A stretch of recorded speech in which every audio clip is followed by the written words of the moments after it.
da razão de ser de nossas vidas, de por que estamos aqui e como devemos administrar as circunstâncias da nossa vida, sejam elas boas ou ruins, vêm até nós como estímulos pedagógicos da justiça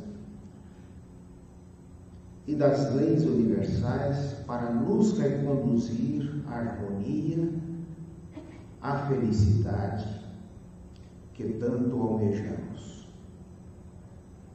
Abençoa-nos, Senhor, fortalece-nos a fé e a razão para que a nossa fé seja raciocinada.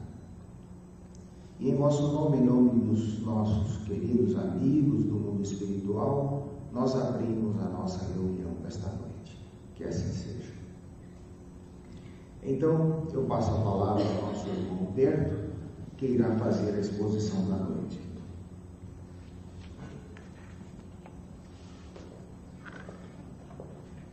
Boa noite a todos, sejam bem-vindos. É uma alegria ver um público tão seleto, tão maravilhoso aqui conosco.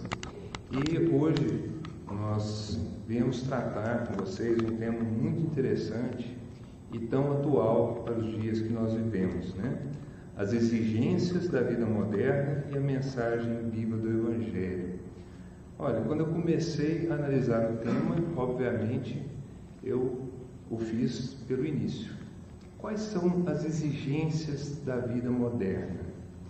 Em que elas se diferenciam das exigências dos tempos de outrora, dos tempos dos nossos avós, dos nossos pais e assim subsequentemente?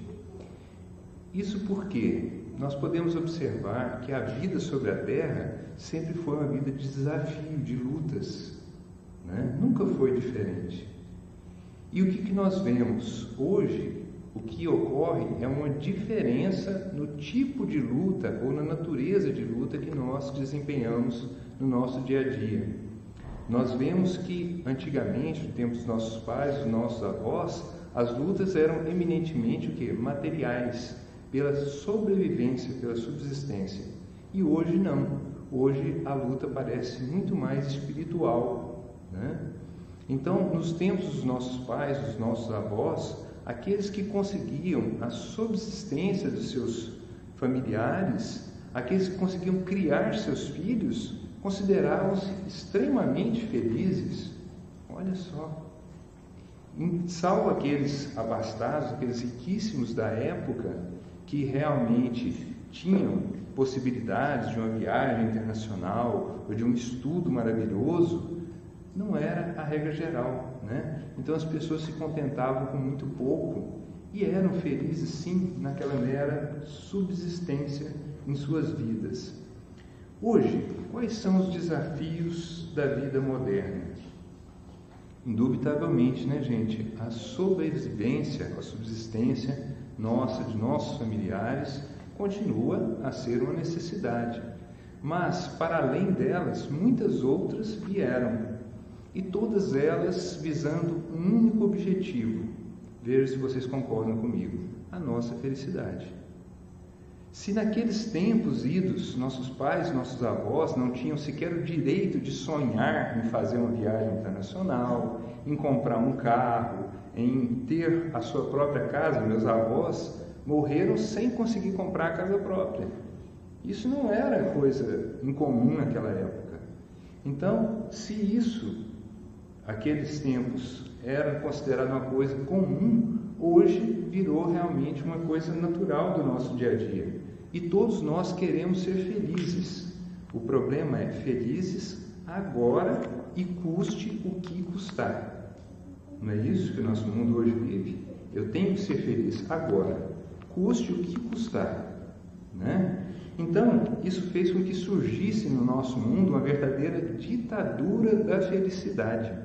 Como se todos nós fôssemos obrigados a ser felizes. Você não é feliz? Você não está sorrindo? Você não tem o último carro do ano? Como assim? Então, o mundo parece que cobra da gente uma felicidade obrigatória. E quando não é o mundo, somos nós mesmos. Então a preocupação de hoje é: eu vou comprar minha casa? Será que eu vou comprar meu carro? Será que eu vou fazer meu curso de doutorado? Ou outros: será que eu vou viajar com a minha família para Disney? Vou levar minha esposa para Paris? No meu caso é mais fácil, eu vou ali para Paris, Aparecida de Goiânia, que é ali do lado, rapidinho a gente chega, né? Mas de regra, os nossos sonhos são grandiosos. E o que nós fazemos desse sonho? Quando eles não se realizam, eles se tornam frustrações, e frustrações graves para o nosso ser. Por quê? Porque o nosso modelo de felicidade é muito maior, ou o modelo que venderam para nós de felicidade, como nós iremos ver daqui a pouco. Portanto, caros irmãos, apesar dos avanços da tecnologia, das comodidades que hoje são tantas no nosso mundo, a gente se pergunta: por que elas não conseguem trazer a nossa felicidade? Antes, o que mais se vê hoje? O aumento do número de depressão e até de suicídios. Como assim? Por que isso? E aí vem a nosso auxílio Leon Denis, que no final do século XIX já explicava esse fato que vivenciamos hoje. O nosso irmão dizia o seguinte: o homem não é mais feliz nem melhor. No meio dos seus rudes labores, nenhum ideal elevado, nenhuma noção clara do destino o sustém ou sustenta, né? Daí seus desfalecimentos morais, excessos de revoltas. Extinguiu-se a fé do passado. O ceticismo, o materialismo substituíram-na. E ao sopro destes, o fogo das paixões, dos apetites, dos desejos tem se ateado. Convulsões sociais ameaçam-nos. Ou seja, Leon Denis, já no final do século XIX, já fazia previsão sobre este momento que nós estamos vivendo hoje. E o que aconteceu, meus irmãos? Realmente, com a Revolução Francesa, com a Revolução Industrial, as conquistas sociais e materiais abriram ao homem um leque de verdadeiro culto à matéria. Colocar no lugar da fé cega, que até o século XIX sabemos que era a regra no mundo, né? Então, de um mal, que foi a fé cega, nós pulamos para um outro mal, que foi o materialismo absoluto. Então, caros irmãos, esse materialismo, ele não é capaz de nos trazer a felicidade. E aí o grande engodo que a humanidade caiu.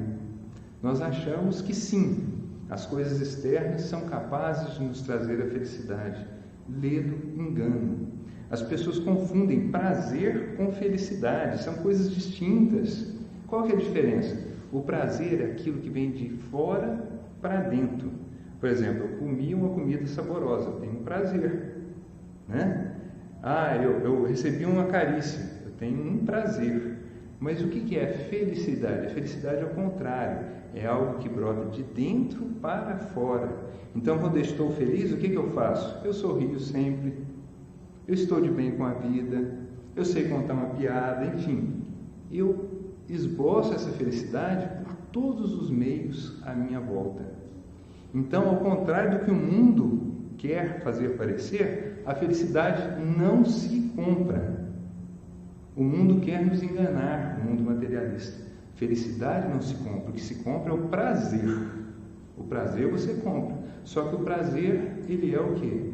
Ele é fugaz, ele é momentâneo. Hoje você tem, amanhã não. Assim como as mais potentes drogas, por maior o seu potencial, né, vai chegar um momento que aquele viciado não vai se contentar com aquele poder dela. E assim sucessivamente. Então, jamais as coisas que vêm de fora vão trazer a nossa tão sonhada felicidade. Isso por quê? Porque o homem é um espírito envolto por um corpo, e não ao contrário. Logo, a sua essência pede mais. Sua essência pede realmente as coisas que fazem bem à sua alma, e não ao seu corpo. E ele necessita, então, encontrar este caminho interior para a felicidade. Sem ele, nós continuaremos como temos agido até hoje, lançando-nos à busca de satisfação pelos prazeres e, naturalmente, não conseguindo chegar até eles. E através deles, dessa busca, muitas vezes, nós, ao invés de alcançarmos a felicidade, nós ainda trazemos para nós mais infelicidade, trazer a libertação. E por que ele não conseguiu passar desses 2000 anos? Por que vocês acham que até hoje o nosso mundo não conseguiu avançar? Eu digo, é porque, na verdade, meus irmãos, nós não introspectamos nada ou muito pouco daquilo que Jesus nos ensinou. Eu pergunto a vocês, o mundo que hoje nós vemos aí fora, é o mundo sonhado por Jesus? É aquilo que o Evangelho mostra? É aquilo que o Evangelho nos determina a fazer? Ou esse mundo que está aí fora é o mundo que o homem criou, fruto do seu egoísmo, do seu egocentrismo, das suas vaidades e das suas necessidades, criadas através das benesses, que a ciência veio nos trazer. Então, meus irmãos, o mundo é o que é hoje por conta das nossas escolhas. Por isso Jesus disse a Pilatos, meu reino ainda não é deste mundo. Ou seja, pois o mundo preferiu as trevas à luz. E infelizmente assim continua. Então, caros irmãos, a culpa de tudo que acontece, que nós queremos transferidas a Deus, ao governo Temer, Dilma, enfim, aos nossos governantes, ao chefe de não sei o quê, ao chefe da repartição, a minha mulher, ao meu filho, ao papagaio, ao periquito, a culpa é nossa mesmo. Porque a felicidade, o reino de Deus está dentro de nós. Nós esperamos que o outro faça aquilo que só eu posso fazer por mim mesmo, certo? Nós acreditamos que o de fora vai vir e alterar tudo à minha volta para que eu seja feliz. Isso não vai funcionar, gente. É o erro de sempre. O que é? Como se chama quando a gente busca uma coisa, defende uma coisa e faz ao contrário? Chama-se hipocrisia. E foi contra a hipocrisia que Jesus se rebelou do início ao fim da sua carreira. O tempo inteiro que ele esteve entre nós, ele lutou contra essa hipocrisia. E num determinado momento, ele se pronunciou de tão revoltado daquela situação que o cercava, que ele disse assim, por que me chamais Senhor, Senhor, se não fazes o que eu vos mando? Todo aquele que vem a mim, ouve as minhas palavras e observa, eu vos mostrarei a quem é semelhante. É semelhante a um homem que, edificando uma casa, cavou, abriu profunda vala e pôs os alicerces sobre a rocha. E vindo uma enchente, deu a torrente com ímpeto naquela casa, e não a pôde abalar, porque tinha sido bem edificada. Mas aquele que as ouve e as não observa, é semelhante a um homem que edificou a casa sobre a terra sem alicerces, na qual a torrente deu-lhe ímpeto, e logo caiu, e foi grande a ruína daquela casa. Então, caros irmãos, eu lhes pergunto, qual dos dois homens nós acreditamos que seja o homem moderno? O primeiro, o inteligente ou o nécio da parábola? Onde nós edificamos nossa morada? Porque a morada da parábola equivale à casa, aquela casa ali é a nossa vida. Nós edificamos nossa própria casa, nossa própria vida. E onde nós a construímos? Sobre que fundações, sobre que fundamentos? E eu digo, hoje, de regra, nós temos pessoas que construíram suas casas em cima de dois fundamentos unicamente. Um, da religiosidade de domingueira, aquela religiosidade de faz de conta, que a pessoa simplesmente vai lá e aprende a lição e aquilo não adentra a sua vida. E a outra, realmente, a entrega à vida material. As pessoas vivem inteiramente a vida material. E hoje o que acontece? Chegaram as tempestades e as torrentes, e nós, naturalmente, estaremos abalados. Por quê? Porque nós não nos preparamos, nós não seguimos aquilo que Jesus nos mandou fazer. Nós continuamos vivendo esse mundo de hoje como se Jesus não tivesse dito nada, como se a doutrina espírita não tivesse nos esclarecido nada sobre a razão de ser da nossa existência. E, naturalmente, como nós podemos querer colher coisas diferentes, Então, a hipocrisia, meus irmãos, hoje como sempre, é a razão de ser da nossa derrocada moral. Eu falo nossa a nível de mundo, né? Porque o nosso mundo hoje está vivendo momentos dramáticos por conta dessa derrocada moral. E nós não podemos atribuir ao Cristo essa culpa. Muito pelo contrário, ele cumpriu sempre com a sua missão até o último ponto, e inclusive com a promessa do Consolador prometido, que hoje nos explica a causa de tudo pelo qual nós passamos. Então nós não temos desculpas, meus irmãos. É meramente uma questão de escolha. E qual está sendo a nossa escolha? Num caso trazido pelo nosso irmão Humberto de Campos, denominado então irmão X nessa história, né? Todos nós sabemos por quê, denominado renúncia, o nosso irmão nos conta o seguinte, que nos domínios da espiritualidade, certa feita, muito se comentava sobre a vida de um cidadão chamado Estefânio, que ele era um homem muito rico, muito respeitado naquelas terras onde morava, e que, de súbito, de repente, ele resolveu, vendeu tudo o que tinha, doou a uma igreja e entrou para o convento, lá vivendo de penitências, rezas e oração até o fim dos seus dias. E esses irmãos então comentando sobre essa questão, nossa, mas que coisa fantástica, né? Mas aqueles que o acompanhavam à época sentiram ao contrário, falaram assim, o que aconteceu com Estefânio? Ele ficou louco, provavelmente, deve ter pirado, né? Porque como uma pessoa tão materialista, tão voltada às coisas da terra, teria tido uma transformação tão repentina assim? E assim foi. E aí, continuando aquela conversa elevada no plano espiritual, não pode chamar de fofoca, tá, gente? Fofoca é só nós que fazemos. Uma conversa elevadíssima, né, no plano espiritual, que os espíritos continuaram, então, comentando entre si, né? Poxa, mas é um caso muito belo, é um caso de renúncia absoluta a todos os bens, uma entrega para se voltar ao Cristo. Olha que coisa mais linda, né? E eles emocionados, né? E aí um deles chegou a falar assim, gente, pois não foi Jesus que disse que aquele que quisesse salvar deveria deixar os bens da terra para trás? E aí naquela conversa chegou um instrutor e falou assim, opa, calma aí, muito bem, você está certo, foi Jesus quem disse, e ele pretendia incentivar nos homens a se apegarem mais aos bens espirituais do que aos bens materiais, e com isso desenvolver em si as virtudes da caridade, do amor, da humanidade, abnegação e renúncia. Sim, essa é a mensagem do Cristo. Então, o outro colega que estava lá, em alto plano espiritual, com conversas maravilhosas, não é fofoca, gente? De novo, por favor, lá não tem fofoca.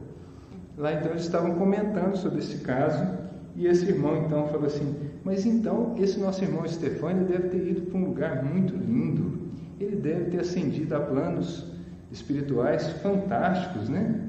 E esse instrutor, então, mais uma vez, falou assim, bem, cara irmão, o nosso irmão Estefânio, até hoje, anda por aí, na erradicidade, pensando sem compreender o que aconteceu.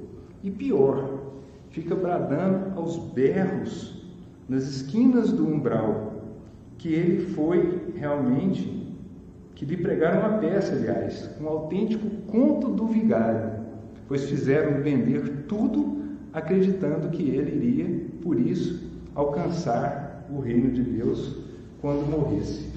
E aí continua esse instrutor a explicar.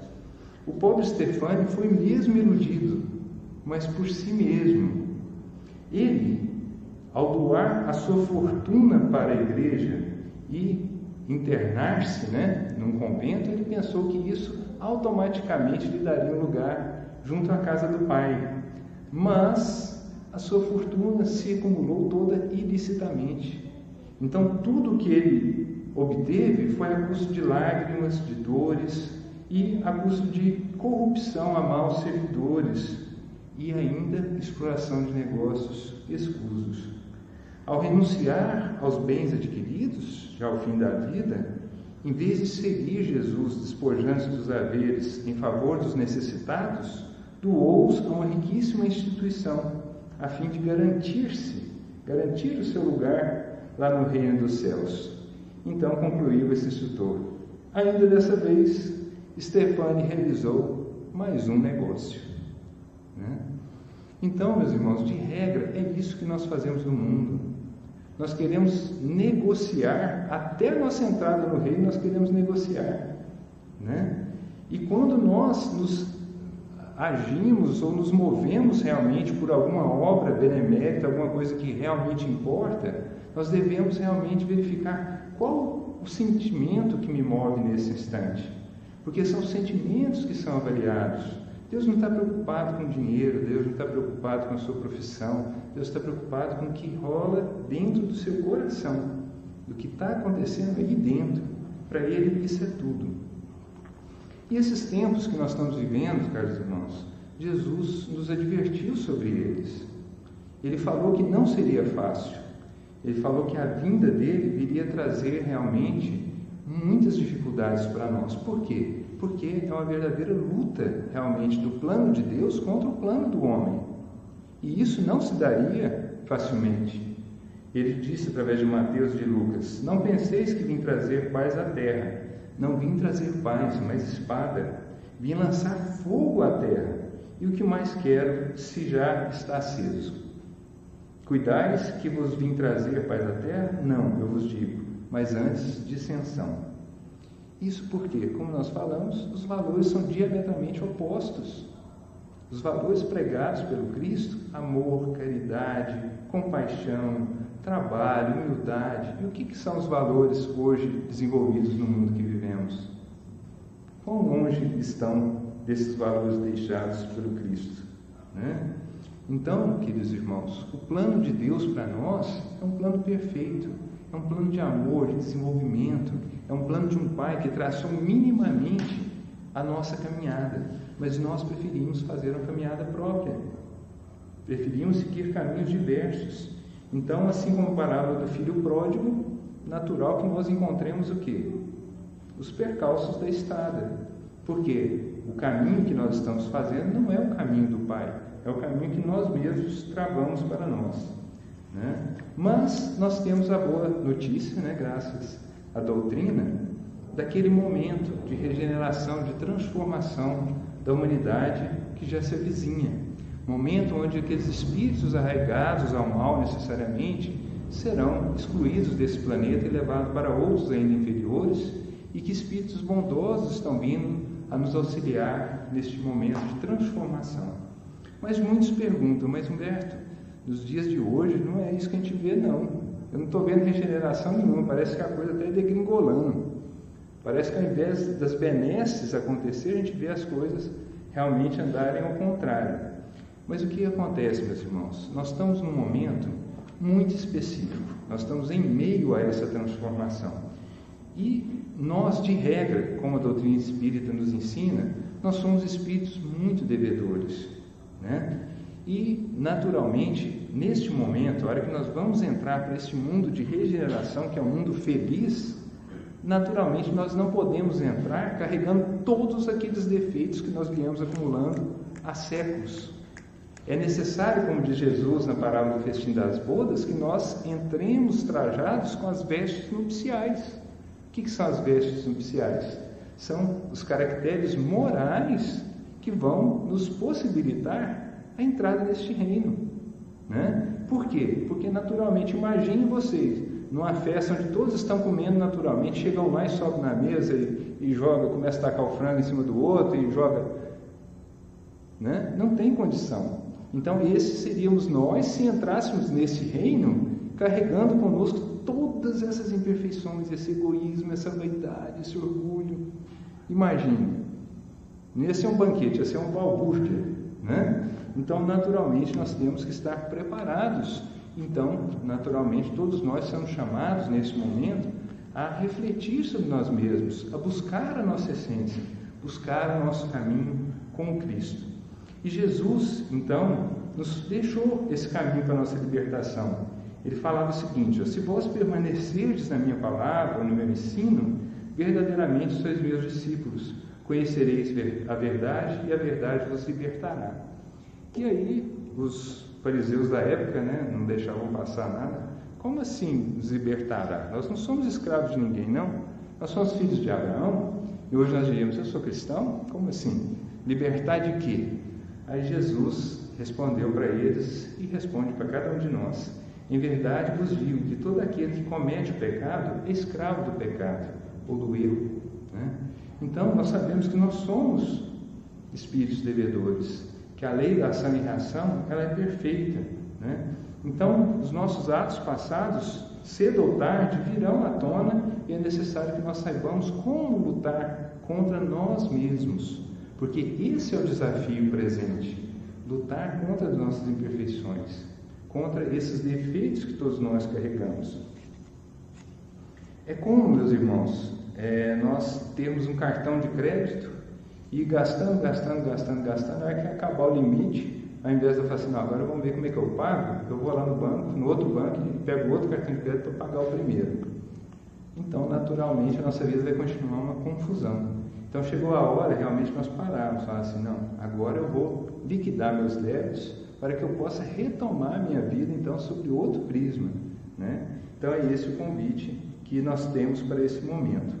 E esse momento tão atípico que nós estamos vivendo também já foi previsto pelo Evangelho segundo o Espiritismo, que no capítulo 7, item 12, falava o seguinte, homens, por que vos queixais das calamidades que vós mesmos amontoastes sobre vossas cabeças? Desprezastes a santa e divina moral do Cristo. Não vos espanteis, pois, que a taça da iniquidade haja transbordado por todos os lados. Ou seja, o que nós estamos colhendo hoje é fruto de 2000 anos, pelo menos, de falhas, de erros, de mesmices, de não aceitarmos a mensagem do Cristo em nossas vidas. E a pergunta é, o que eu vou fazer então, Humberto? Como é que eu vou fazer para mudar a minha vida? Né? Gente, os exemplos e as lições do Cristo, todos conhecem. Nós conhecemos a exaustão. O Evangelho segundo o Espiritismo nos traz aquela lição do homem de bem, né, que tão lindamente fala dos nossos mínimos deveres perante a sociedade, perante o nosso próximo, perante nós mesmos. É um verdadeiro convite à nossa reflexão íntima. Mas não bastasse aquele convite, eu encontrei no Evangelho segundo o Espiritismo, item 10 do capítulo 19, uma parte destinada aos médiuns que eu acho que se aplica a todos nós nesses tempos atuais. Lá está escrito assim: nos tempos atuais de renovação social, cabe-nos uma missão especialíssima. Somos árvores destinadas a fornecer alimento espiritual aos nossos irmãos, e todos são chamados. Se, porém, continuarmos a empregar nossas vidas em busca de coisas fúteis ou prejudiciais, se colocarmos nossos serviços à disposição dos interesses mundanos, se em vez de frutos sazonado damos maus frutos, se recusamos utilizar nossos dons em benefício dos outros, se nenhum proveito fazemos dele para a melhoria de nós mesmos, somos quais a figueira estéril. Aquele, pois, que não sabe fazer com que a semente se frutifique, utilizando de seus dons e possibilidades para única e exclusivamente os gozos deste mundo, certamente consentirá a Deus que se tornem presas de espíritos maus, como infelizmente muito ocorre nos dias atuais, daí o número crescente de depressão e suicídio. Então, é uma chamada muito dura, eu sei disso, mas é uma chamada muito necessária. Como eu avisei, os tempos são chegados, não dá mais para brincar, gente. Deus tem tido misericórdia por nós há séculos, há milênios, e nós continuamos fazendo a mesma coisa. Então é necessário esse despertamento. Eu peço perdão a todos pela dureza da mensagem, mas eu entendo que ela é muito necessária. Então, se hoje se avolumam tantos problemas, tantas exigências deste mundo moderno, é por quê? Porque nós viemos cultivando todas elas ao longo desses séculos a fio. E continuamos deixando com que elas reinem as nossas vidas. Então, não dá para esperar resultado diferente.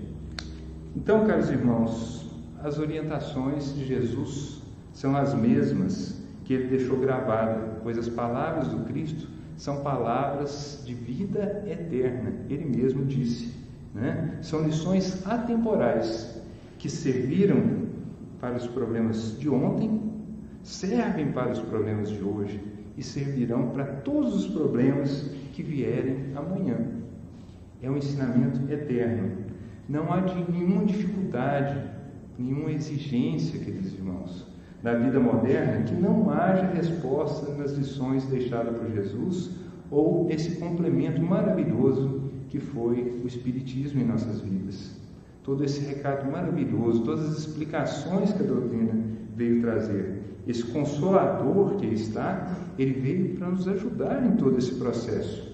Mas, se nós não tivermos a coragem de fazer a transformação, de adequar as nossas vidas aos ensinamentos de Jesus, estaremos desperdiçando uma oportunidade única, porque nós estamos realmente neste momento de transformação da nossa humanidade. E neste momento específico, todo o bem que nós fizermos será computado em dobro, em triplo, como Jesus mesmo prometeu através do Evangelho de Lucas. Ele falou assim: em verdade vos digo que ninguém há que haja deixado casa, mulher, irmãos ou pais, ou filhos por amor ao reino de Deus, por amor a mim e do Evangelho, que não receba 100 vezes tanto, já neste tempo, em casas, irmãos, irmãs, mães, filhos e campos, com perseguições, e no mundo vindouro a vida eterna. Mas muitos do que são os primeiros serão os últimos, muitos dos últimos serão os primeiros. E nós, como sabemos, nós somos espíritas, os espíritas os últimos chamados, Então nós temos realmente que fazer jus a essa promessa do Cristo e aproveitar realmente esses momentos. São tempos difíceis, tempos de luta, sim, mas é exatamente nesse momento que nós poderemos colher as melhores oportunidades para as nossas almas. Então vale a pena, meus irmãos, todo o trabalho, todo o empenho que nós tivermos neste momento vai impactar diretamente na nossa vida daqui para frente. Então, às vezes, anos de trabalho vão nos poupar séculos de sofrimento. Não é um grande negócio? Não vamos ser que nem o Stefânio, não, mas vamos ser pelo menos inteligentes, e usar essas informações a nosso favor. Então, queridos irmãos, que nós possamos verdadeiramente moldar as nossas vidas aos ensinamentos de Jesus e tenhamos a certeza que, uma vez que nós fizermos isso, a felicidade finalmente começará a entrar em nossas vidas. Então, eu desejo a todos coragem, esperança, fé e muito trabalho, que todos nós possamos sair desse momento de transição com muita alegria do lado de lá, renovados e amparados pela lição eterna de Jesus. Muito obrigado.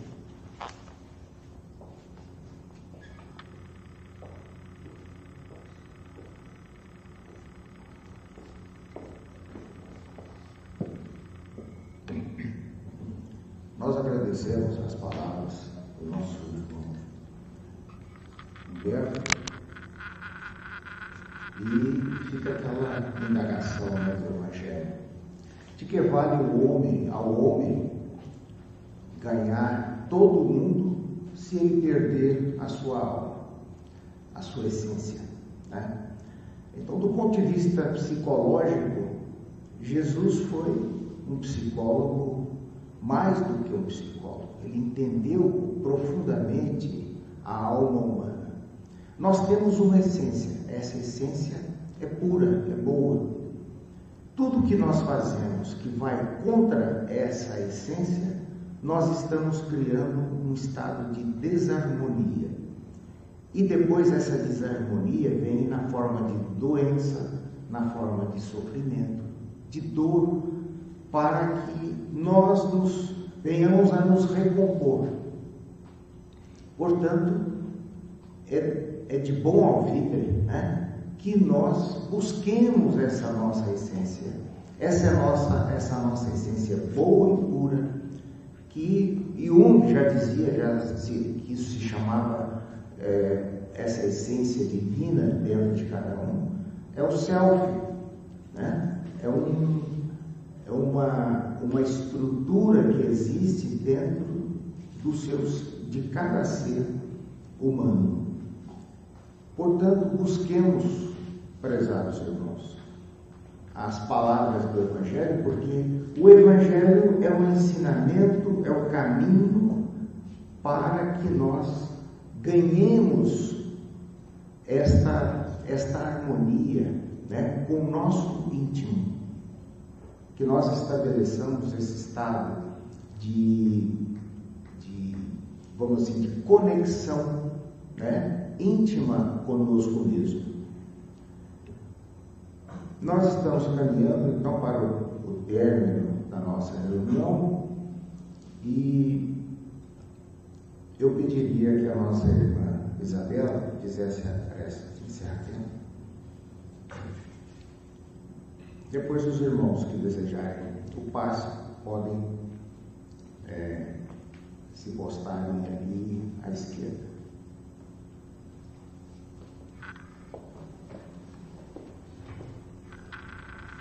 Vamos mentalizar nosso Mestre Jesus nesse instante, fechando os nossos olhos materiais, voltando para o nosso íntimo, sentindo as vibrações desta noite.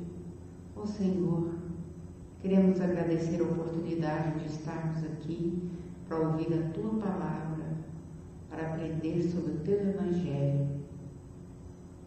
E que essa luz e essas vibrações de hoje possam se estender a todos que estão acompanhando essa reunião, a todos que ouviram essa palestra, a todos nós aqui presentes no auditório. Obrigado, Senhor, por essa oportunidade. E que a Sua bênção acompanhe cada um de nós, que se estenda a cada familiar nosso, e a todos aqueles que necessitam de consolo e de paz. Assim seja.